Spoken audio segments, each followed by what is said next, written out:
Yo les G's, bienvenue à tous dans Passe le beat, Red pour vous servir, très content de vous retrouver, j'espère que vous allez bien. Aujourd'hui on va voir ensemble comment se faire un remix sur Ableton Live 10 et on va voir ça juste après le générique. Michou, c'est ton moment. Big.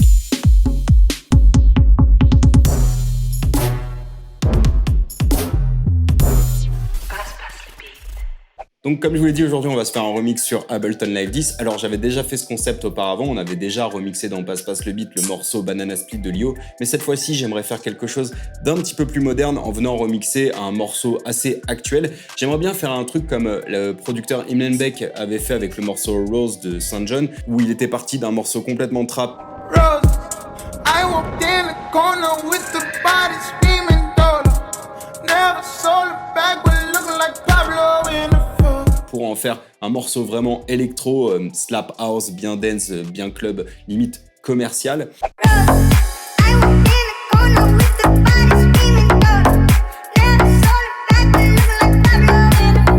Et j'aimerais faire un truc un petit peu similaire parce que je trouve ça fun tout simplement. Et pour le coup, moi je vais sampler le morceau Nouveau Riche de RMR. Alors si vous connaissez pas RMR, c'est un artiste qui est apparu il y a pas très longtemps dans le rap jeu.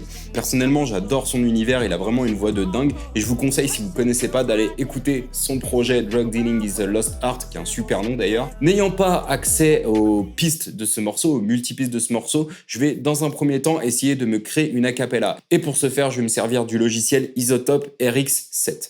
Donc j'ai apporté le morceau dans RX que je peux vous faire écouter.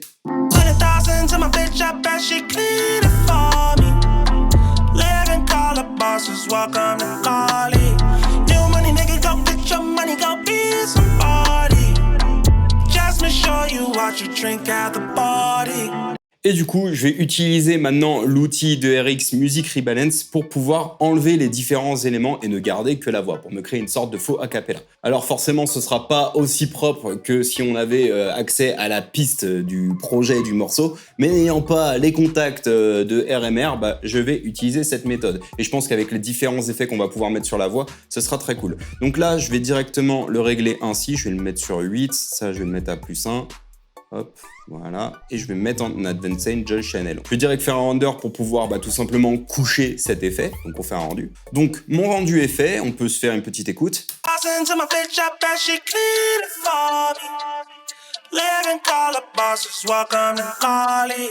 Super, donc maintenant ce que je vais faire, c'est que je vais l'exporter tout simplement, je fais commande E, je vais l'exporter en MP3, ok, je le renomme Nouveau Riche a cappella, je fais save.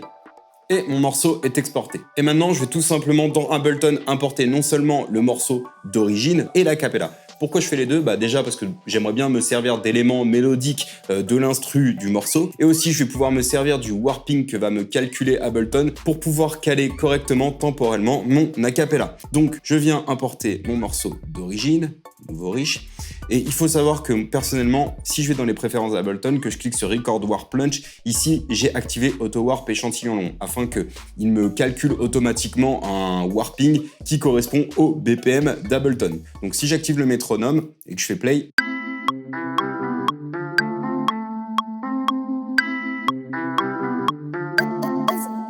on voit directement que le morceau est bien calé sur la grille temporellement. Alors ça marche pas à tous les coups cette fonctionnalité, mais sur des morceaux modernes qui sont généralement bien tight sur la grille, ça fonctionne nickel. Donc ce que je vais faire, c'est que je vais juste recaler mon warp marker pour que tout simplement on tombe bien sur la première mesure. Voilà, je vais mettre le premier temps sur le 1 et normalement...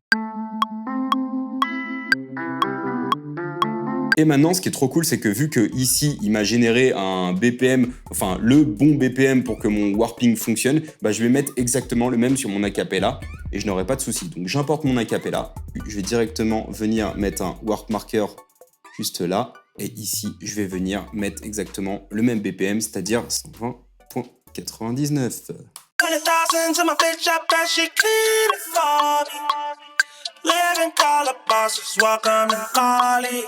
Dans un premier temps, je vais déjà l'équaliser histoire d'enlever les quelques fréquences qui me gênent. Donc je vais prendre un Fab Filter Pro Q3 et je vais déjà enlever tout ce qu'il y a sur les sides de mon morceau, histoire de garder vraiment juste ce qu'il y a au milieu. Donc pour ce faire, je viens ici, je fais comme ceci.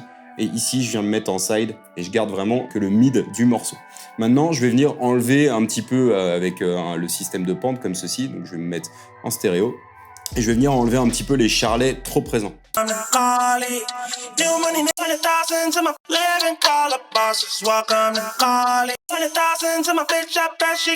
Et ici, je vais virer tout ce qu'il y a au-dessus de 16 000 Hz. Et pareil, ici, je vais couper un peu le bas comme ça. Et maintenant, je vais juste essayer de travailler sur l'intelligibilité de la voix comme ceci. Super. Donc maintenant, pour redonner un petit peu de naturel à la voix, je vais venir lui mettre une petite reverb. Donc je vais prendre la Roam de chez Native Instruments, je vais garder le preset de base et je vais juste baisser le mix.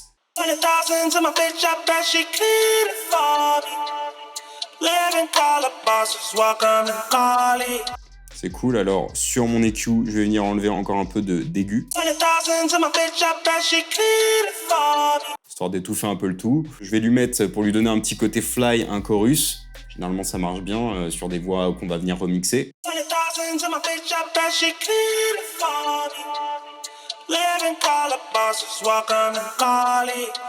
Et je vais venir aussi lui mettre un délai, que je vais venir faire répéter 4 fois.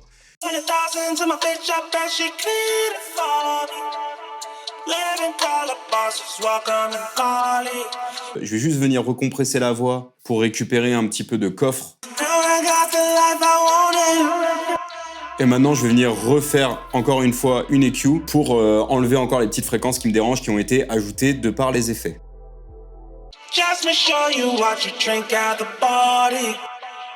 Et maintenant, je vais venir découper les différentes parties qui vont composer mon morceau avec lesquelles j'ai envie de jouer au fur et à mesure dans mon son. Donc pour ce faire, c'est facile, hein, vu que mon morceau est tight et vraiment bien calibré en termes de warping, il me reste plus qu'à faire des découpes sur les différents endroits qui composent mon morceau et de les renommer pour pouvoir m'y repérer par la suite. Vous voyez, toutes les 8 mesures, je vais pouvoir faire une coupe. Donc je vais pouvoir maintenant les renommer, donc ça c'est un refrain, vu que c'est un morceau assez moderne, il y a beaucoup de choses qui se répètent. Je les renomme comme ça pour savoir quelle partie est quelle partie. Et ça c'est le dernier refrain, j'en aurais pas forcément besoin. Donc là on a les différentes parties qui composent mon morceau. Génial. Maintenant, ce que j'aimerais bien faire, c'est d'avoir la même chose, mais pitché à l'octave du dessous. Donc ce que je vais faire, c'est que je vais tout simplement dupliquer ma piste. Ici, je vais venir tout simplement utiliser l'outil de transposition du clip. Donc je vais mettre à -12. Et je vais mettre en complexe pro, histoire d'ajuster un petit peu la sonorité. Super, je vais juste retaffer les équalisations pour récupérer un petit peu de clarté. C'est pas mal comme ça. Et du coup, maintenant, ce que je fais, c'est que je vais faire la même chose sur tous les autres clips. En -12. Super, donc voilà, là on a notre version pitch down, donc ça je vais l'appeler pitch down, je vais lui mettre une autre couleur histoire de m'y repérer. Et maintenant ce que je vais faire, c'est que je vais tout simplement isoler des parties mélodiques du morceau. Alors je sais qu'au début il y a la guitare dont je pourrais me servir, donc je vais l'isoler, je vais faire un commande E ici, je sais qu'il n'y a que de la guitare. Je vais faire une boucle de 4 mesures, loop, et on va voir.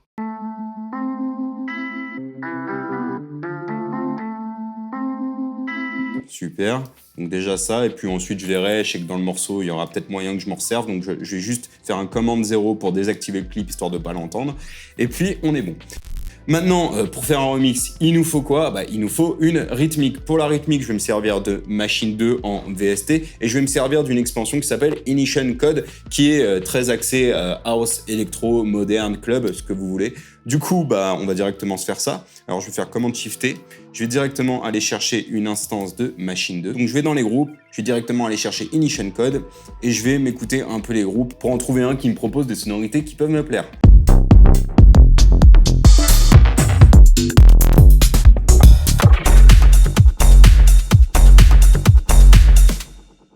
Le Fiara Kit est cool, je vais le charger. C'est nice, ça va vraiment bien coller. Ce que je vais faire, c'est que je vais juste prendre d'autres charlets, d'autres closed hi-hat et hi-hat, histoire de personnaliser ce groupe. Et je vais remplacer ce shaker là. Je vais remplacer cette open hat. Ouais, ça va être cool comme ça. Je vais activer le métronome, je vais mettre une boucle à ce niveau-là. Donc je viens sélectionner ça, je fais commande L pour activer une boucle à l'endroit où j'ai sélectionné. Et je vais me laisser aller et je vais essayer de créer un pattern entre l'électro et le hip-hop parce que je veux garder une touche hip-hop. Alors je vais augmenter le BPM histoire d'avoir un groove un petit peu différent. Donc je vais mettre genre à 126. Donc c'est parti, on va se faire plaisir.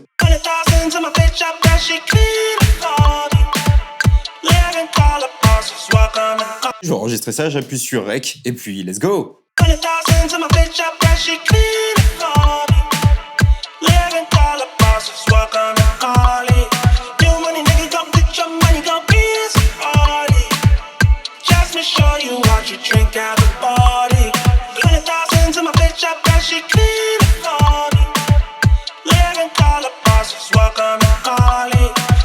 C'est charmé. Maintenant, je vais ajouter un charlet en contretemps pour donner le côté house. Ouais, celui-ci. Donc c'est parti.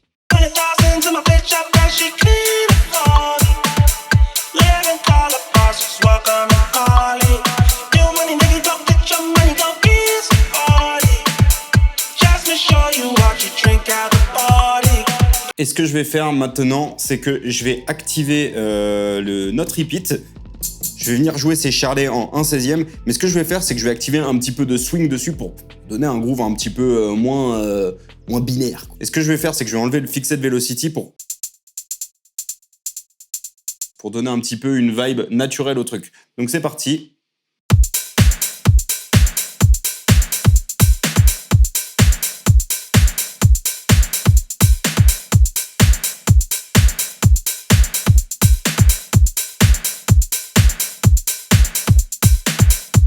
Bah c'est super. Donc maintenant, ce que je vais faire, c'est que je vais tout exporter dans Ableton. Donc pour le faire, je me mets tout simplement en keyboard mode et puis tout simplement en cliquant glissant avec ce bouton, je viens exporter. Hop, les charlets. Ensuite, le open hat et l'autre snare. Et directement, tout ça, je vais venir l'importer au début. Voilà.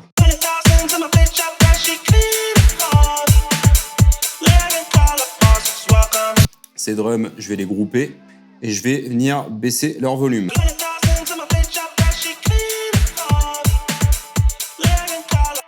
Charmé. Et maintenant, ce que je vais faire, c'est que je vais faire command shifter pour me créer une bassline. Donc je vais directement ouvrir une instance de Complete Control afin de profiter des différentes fonctionnalités de mon clavier Complete. Je pense que je vais utiliser une instance de Massive X avec un preset intéressant pour venir jouer ma basse. Donc je vais cliquer sur basse. Je vais aller directement sur Massive X parce que j'aime bien la sonorité de Massive X, tout simplement. Hop, Massive X, voilà. Et ici, je sais que j'ai une basse qui s'appelle Plastique, qui ira super bien pour le style. Voilà, celle-ci, elle est vraiment charmée. Je la charge et maintenant, je vais tout simplement me laisser aller et enregistrer une bassline qui pourra me plaire.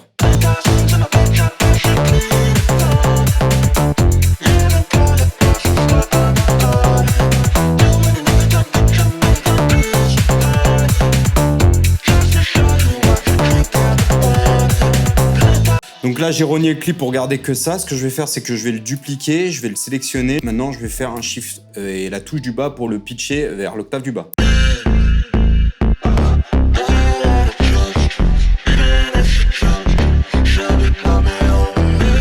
Je vais créer une troisième bassline pour pouvoir faire les transitions. Donc, hop, je vais décaler ça et je vais essayer d'enregistrer encore autre chose.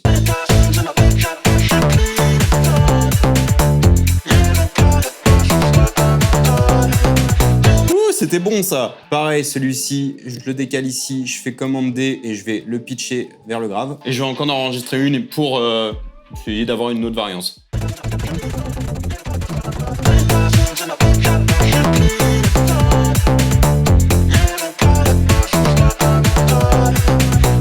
Donc, j'ai toutes mes basslines. Et ce que je vais faire, c'est que je vais tout simplement prendre le kick de mon groupe, je vais le copier, je vais le mettre sur une nouvelle piste audio, mais en fait, je vais pas l'activer. Je vais boucler sur une mesure. Et ce que je vais faire, c'est que sur ma basse, pour le donner ce côté pumpy, je vais tout simplement appliquer une compression en sidechain. Et ici, hop, je viens activer le sidechain du kick que j'ai copié.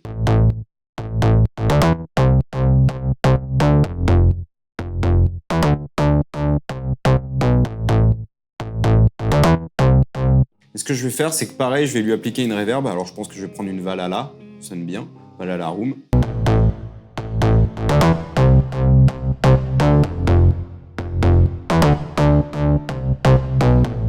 C'est nice comme ça, j'aime beaucoup ce qui se passe. Donc là, on a nos différents éléments. Et maintenant, ce que je vais faire, c'est que je vais réactiver ici. Et je vais essayer de trouver un moment que je pourrais utiliser. Je vais voir si à la toute fin, il n'y a pas un truc intéressant. Ah ça peut être cool. Alors ce que je vais faire, c'est que je vais le pitcher à l'octave supérieure cette fois-ci.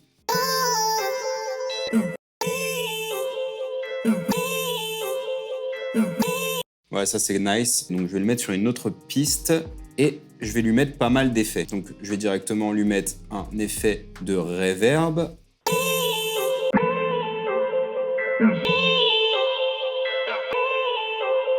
Oh, je pourrais par exemple fabriquer une sorte de petit synthé avec la guitare du début là, en venant sampler une des notes. Alors pour ça, c'est tout bête. Je vais directement dupliquer ça. Et ici, je vais venir prendre une des premières notes. Je vais venir faire recadrer échantillon. Et maintenant, sur une nouvelle piste MIDI, ici, je vais directement venir déposer ça.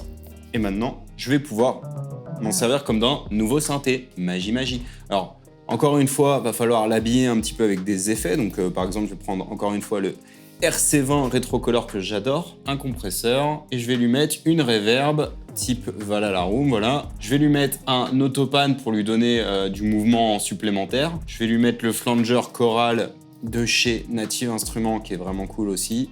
Je vais lui mettre un dirt. Voilà, ce genre de preset c'est sympa. Et je vais essayer de trouver un gimmick qui peut être sympa à jouer avec.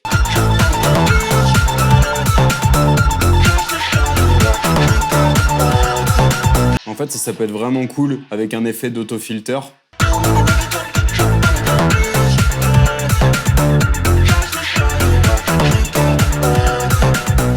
Ouais, ça peut être cool. Je vais quand même essayer de trouver quelque chose d'un petit peu plus friendly. Donc, je vais activer le glide sur le synthé.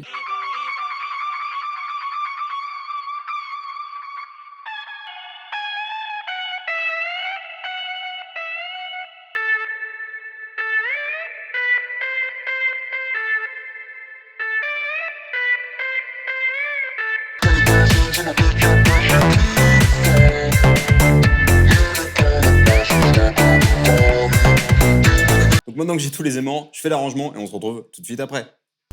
Alors pour l'arrangement, j'ai dans un premier temps essayé de trouver les meilleures combinaisons de patterns afin d'avoir quelque chose d'efficace et qui s'enchaîne bien. Pour accentuer le côté remix, j'ai mis en avant les voix pitch down sur les refrains. J'ai créé un build-up avec les caisses claires en marquant les temps, puis les croches, puis les doubles croches, et pour donner un effet de climax, j'ai fait un cut sur la toute dernière mesure juste avant la reprise du deuxième refrain. J'ai aussi ajouté quelques cymbales à l'envers et un impact pour optimiser cet effet de montée. J'ai joué avec pas mal de filtres et pas mal d'automation de volume pour faire vivre le morceau au maximum. Et bien sûr, si vous voulez en apprendre plus sur la manière d'arranger un morceau, j'ai fait toute une vidéo sur le sujet que vous pouvez retrouver en cliquant sur la petite fiche juste ici. Le remix final est complètement disponible sur mon channel YouTube et sur mon SoundCloud, mais bien sûr, on se fait une petite écoute des familles tout de suite. Let's go!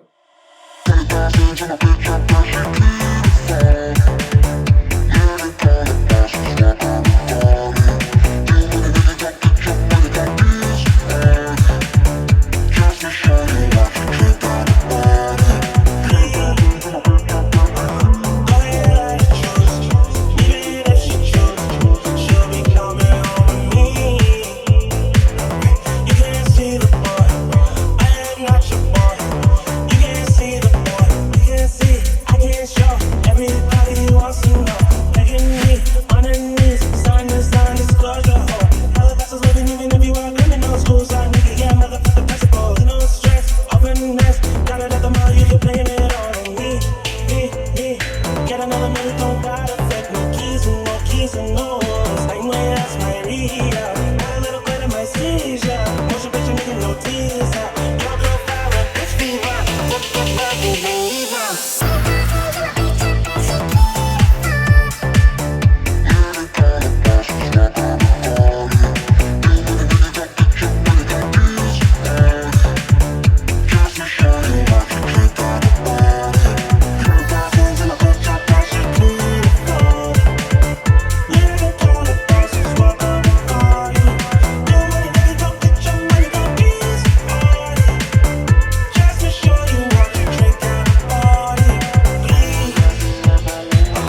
Et voilà, cette vidéo est terminée. J'espère que ça vous a plu et que vous avez appris des trucs. Si c'est le cas, n'hésitez pas à me le dire dans les commentaires. Je vous invite aussi à vous abonner, à activer la cloche pour être maintenu informé des prochaines sorties de vidéos sur Audiofanzine. Je vous invite à nous suivre sur les réseaux sociaux. Je vous invite à me retrouver personnellement sur Instagram à @redisgoodmusic. C'est tout pour moi. Je vous dis à très vite. Prenez soin de vous et n'oubliez pas, c'est que de la musique.